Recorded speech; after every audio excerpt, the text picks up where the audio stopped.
Everyone, मैं मनीषा चौहान और हमारे यूट्यूब चैनल एग्रीकल्चर वाला में आपका स्वागत है। तो अपन पढ़ रहे थे सॉइल साइंस, और सॉइल साइंस में फर्टिलाइज़र वाले टॉपिक को कवर कर रहे थे। कल हमने नाइट्रोजनस फर्टिलाइज़र के बारे में डिटेल से पढ़ा था, और मैं उम्मीद करती हूँ कि आपने उसको अच्छे से लर्न भी कर लिया होगा। उसमें जो परसेंटेज है उनको आपने सिस्टमेटिक तरीके से याद कर लिया होगा। तो चलिए शुरू करते हैं आज का topic, phosphatic fertilizer. Phosphatic fertilizer क्या होता है? Phosphatic fertilizer are hardly move in soil and hence they are placed in the root zone. ठीक है, तो फॉस्फेटिक फर्टिलाइज़र क्या होता है? सॉइल में हार्डली तरीके से मूव होते हैं, इसलिए इससे अपन कहाँ पर देते हैं? रूट जोन में अप्लाई करते हैं। कैसा होता है? कॉस्टली फर्टिलाइज़र होता है। The source of phosphorus fertilizer are rock phosphate and phosphoric acid. तो फॉस्फरस फर्टिलाइज़र का सोर्स क्या है? एक तो रॉक फॉस्फेट है और second one is phosphoric acid है। अब जो फॉस्फेट फर्टिलाइज़र या फॉस्फोरिक फर्टिलाइज़र है, उनको अलग अलग कैटेगरीज में डिवाइड किया है। तो फर्स्ट वन क्या है अपना? Water soluble phosphatic fertiliser. तो वाटर सोलेबल क्या होता है? Suitable for neutral and alkaline soil. Suitable होते हैं न्यूट्रल एंड एल्कलाइन सॉइल के लिए। Suitable for quick start and short duration crops like wheat. तो ये किसके लिए सूटेबल होता है? शॉर्ट ड्यूरेशन क्रॉप्स के लिए जैसे वीट। इसके एग्जांपल्स क्या है? फर्स्ट अपना एसएसपी में फॉस्फोरस कितना होता है? 16%। किस फॉर्म में? P2O फॉर्म में।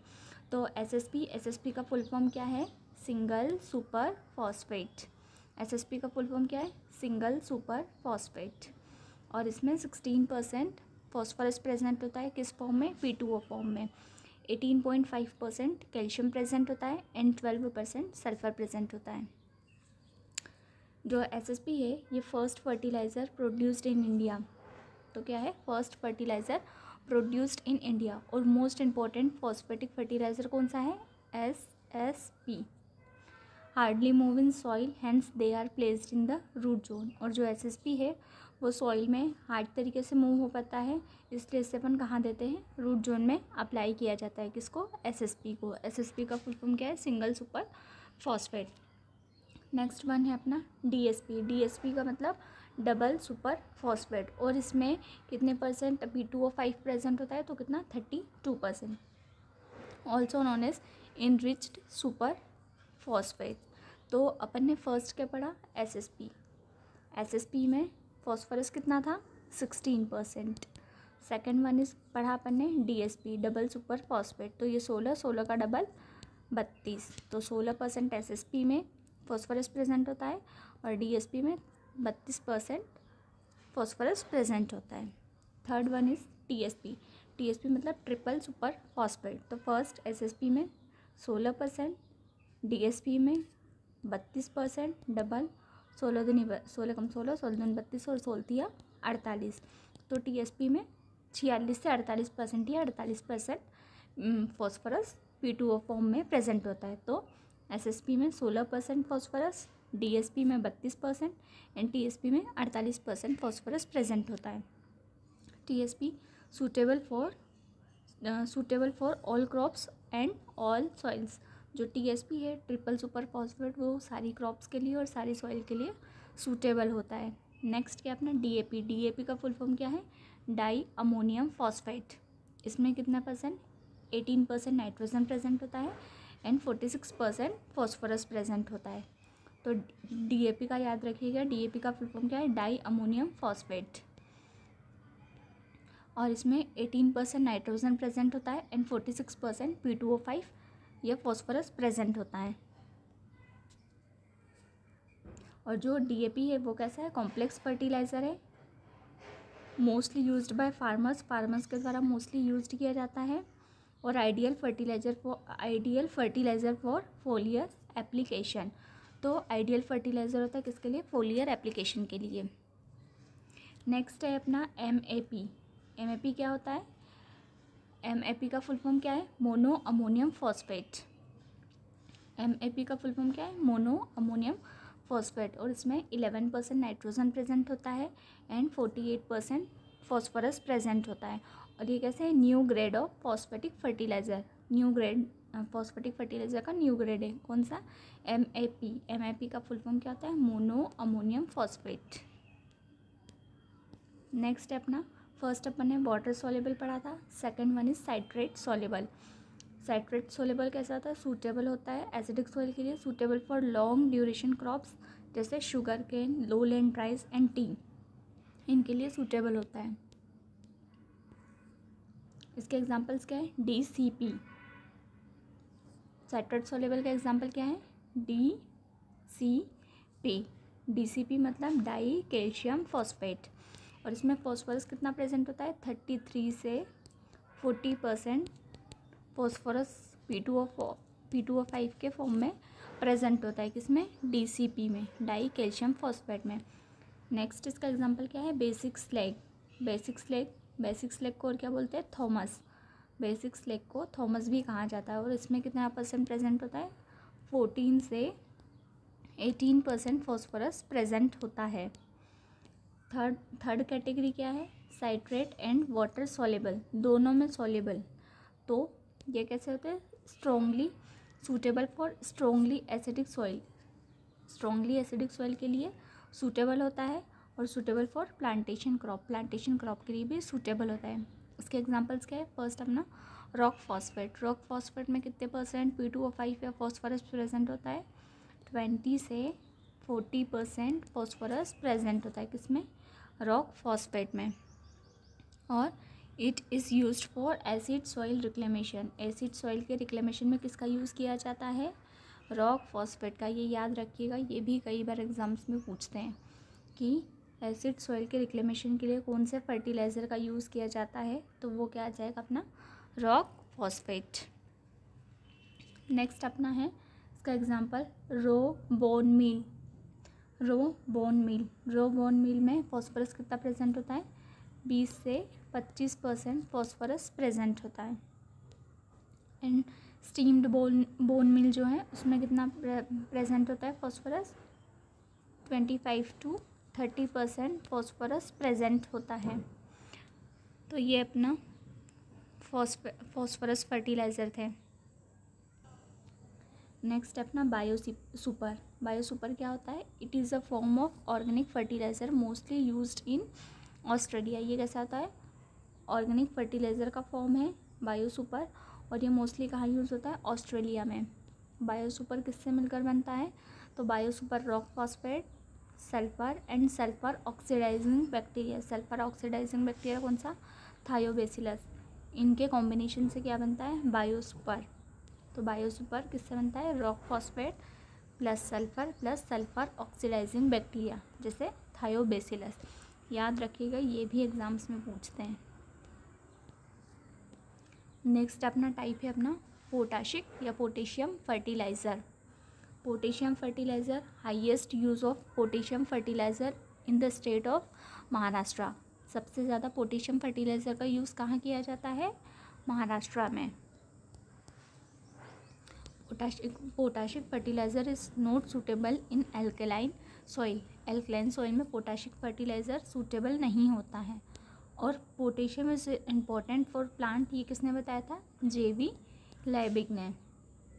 लाइबिग ने क्या बताया था कि पोटेशियम इम्पॉर्टेंट है प्लांट्स के लिए। पोटाशिक फर्टिलाइज़र के एग्जांपल्स क्या हैं? अपना फर्स्ट KCl पोटेशियम क्लोराइड बोल लो, या फिर MOP मतलब म्यूरेट ऑफ पोटाश। तो क्या है? KCl या MOP।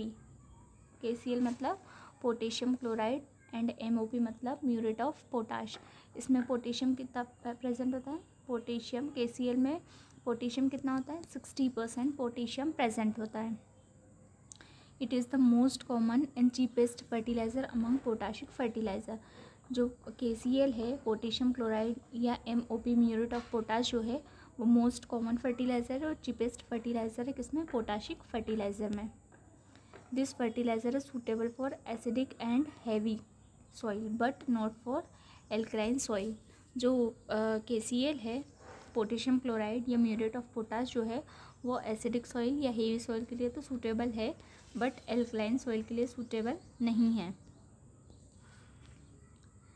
It should not be used in sugarcane, sugar beet, tobacco, tomato, potato। तो ये जो KCl है, पोटेशियम क्लोराइड, ये जो MOP है, ये sugar cane, sugar beet, tobacco, tomato and potato, इन क्रॉप्स में इसका KCl का यूज़ नहीं किया जाता है। क्यों? क्योंकि because in sugar crops accumulation of sugar is affected due to chloride ion present in the fertilizer. Fertilizer में क्या प्रेजेंट है? क्लोराइड आयन प्रेजेंट है। तो इसके कारण जो शुगर क्रॉप्स है उसमें शुगर का जो एक्यूमुलेशन है वो अफेक्ट होता है। इसलिए KCl का यूज़ जो शुगर वाली क्रॉप्स है जैसे शुगर केन, शुगर बीट, इनमें इसमें यूज़ नहीं किया जाता है। Higher content of chloride ion reduce burning quality of tobacco. तो टबेको की बर्निंग क्वालिटी को रिड्यूस कर देता है क्या? Chloride ion. इसलिए KCl का यूज़ टबेको में भी नहीं कर सकते हैं। And interfere with starch content in solanaceous crops. और जो सोलिनेशियस क्रॉप्स है जैसे टमेटो, पटेटो, इसमें जो स्टार्च कंटेंट है उसको भी अफेक्ट करता है। इसलिए सोलिनेशियस क्रॉप्स जो होती है उसमें भी KCl का यूज़ नहीं किया जा सकता। In this crop should be used potassium sulphate and potassium nitrate. अब ये जो क्रॉप्स है उनमें पोटेशियम क्लोराइड का यूज़ नहीं कर सकते तो किसका यूज़ करेंगे? तो जो क्रॉप्स में KCl का या पोटेशियम क्लोराइड का यूज़ नहीं किया जाता उसमें पोटेशियम क्लोराइड की जगह किसका यूज़ करेंगे अपन? पोटेशियम सल्फेट या पोटेशियम नाइट्रेट का यूज़ कर सकते हैं। सेकेंड फर्टिलाइज़र अपना क्या है? Potassium sulphate. अब पोटेशियम सल्फेट जो है इसमें पोटेशियम कितना होता है? 48% पोटेशियम प्रेजेंट होता है। एंड यहाँ पे सल्फेट है तो सल्फर भी प्रेजेंट होगा तो कितना? 17.5% सल्फर प्रेजेंट होता है।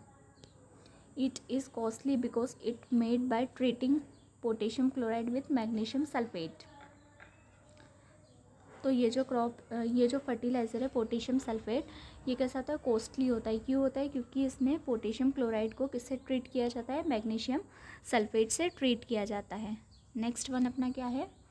Potassium nitrate. पोटेशियम नाइट्रेट में पोटेशियम कितना होता है? 44% पोटेशियम प्रेजेंट होता है एंड 13% नाइट्रोजन प्रेजेंट होता है। It is an excellent source of potassium and nitrogen mainly used for fruit crop. तो जो एक्सीलेंट सोर्स है किसका? पोटेशियम एंड नाइट्रोजन का। कौन? Potassium nitrate. और ये मेनली किस में यूज़ करते हैं? फ्रूट क्रॉप्स में पोटेशियम नाइट्रेट का यूज़ किया जाता है। अब ये कन्वर्जन फैक्टर है। जैसे कन्वर्जन फैक्टर, नाइट्रोजन के कन्वर्जन फैक्टर क्या है? परसेंटेज NO3 में जब कन्वर्ट करना रहता है तो क्या परसेंट नाइट्रोजन का किससे इंटू करेंगे? 4.54 से इंटू कर देंगे। और जब परसेंटेज नाइट्रोजन में कन्वर्ट करना रहता है तो परसेंटेज NO3 को किससे इंटू करेंगे? 0.02 से जब इंटू करेंगे तो वो परसेंटेज नाइट्रोजन में कन्वर्ट हो जाएगा। वैसे ही फॉस्फोरस का कन्वर्सन फैक्टर क्या है? जब अपने को परसेंट P2O5 में कन्वर्ट करना हो तो उसमें परसेंट फॉस्फोरस को 2.29 से मल्टीप्लाई कर देंगे तो वो किस में कन्वर्ट हो जाएगा? P2O5 में। और वहीं अगर अपने को परसेंट फॉस्फोरस में कन्वर्ट करना हो तो क्या करेंगे? परसेंट P2O5 को किससे मल्टीप्लाई कर देंगे? 0.43 से मल्टीप्लाई कर देंगे। और अगर अपने को पोटेशियम का कन्वर्जन फैक्टर क्या है? अगर अपने को K2O में कन्वर्ट करना है तो परसेंटेज पोटेशियम को 1.20 से मल्टीप्लाई कर देंगे तो वो किस में कन्वर्ट हो जाएगा? K2O में। और अगर अपने को परसेंट पोटेशियम में कन्वर्ट करना है तो परसेंटेज K2O को किससे मल्टीप्लाई करेंगे? 0.83 से मल्टीप्लाई कर देंगे तो वो किस में कन्वर्ट हो जाएगा? परसेंट पोटेशियम में कन्वर्ट हो जाएगा। अब कुछ माइक्रोन्यूट्रिएंट्स भी हैं जैसे फेरस सल्फेट जो है इसमें आयरन कितना प्रेजेंट होता है? 19% आयरन प्रेजेंट होता है। नेक्स्ट क्या अपना? मैग्नीज सल्फेट में मैग्नीज कितना प्रेजेंट होता है? 26% मैग्नीज प्रेजेंट होता है। बोरेक्स में 11% बोरॉन प्रेजेंट होता है। एंड कॉपर सल्फेट में 22.5% कॉपर प्रेजेंट होता है। अमोनियम मॉलिब्डेट जो है उसमें मॉलिबेडनम कितना प्रेजेंट होता है? 54% मॉलिबेडनम प्रेजेंट होता है। एंड जिप्सम का फॉर्मूला भी याद रखिएगा, ये भी एग्जाम्स में कई बार पूछ लेते हैं। तो जिप्सम का फॉर्मूला क्या है? CaSO4.2H2O। ये क्या है, जिप्सम का फॉर्मूला। तो जिप्सम में क्या है, कैल्शियम एंड सल्फर प्रेजेंट है। तो कैल्शियम कितना है 29% एंड सल्फर कितना है 24%। सल्फर जिप्सम में प्रेजेंट है। जिप्सम का फॉर्मूला क्या है, CaSO4.2H2O और इसमें 29% कैल्शियम प्रेजेंट है एंड 24% सल्फर प्रेजेंट है। तो यहाँ पर अपना जो फर्टिलाइज़र वाला टॉपिक है वो कंप्लीट होता है। और मैं उम्मीद करती हूँ कि आपको फर्टिलाइज़र वाला जो टॉपिक है वो समझ में आया होगा। इसमें मोस्टली जो चीज़ें हैं वो याद करने की हैं, परसेंटेज स्पेशली याद करने के हैं। तो वो जब आप डेली रिवाइज़ करोगे तो वो धीरे धीरे याद होंगे। अगर आप सोचो कि एक ही दिन में पूरे याद हो जाए तो वो पॉसिबल नहीं है। थोड़ा थोड़ा जब आप हर दिन रिवाइज़ करोगे तो धीरे धीरे करके आपको सारे फर्टिलाइज़र के परसेंटेज याद हो जाएंगे। Thank you so much.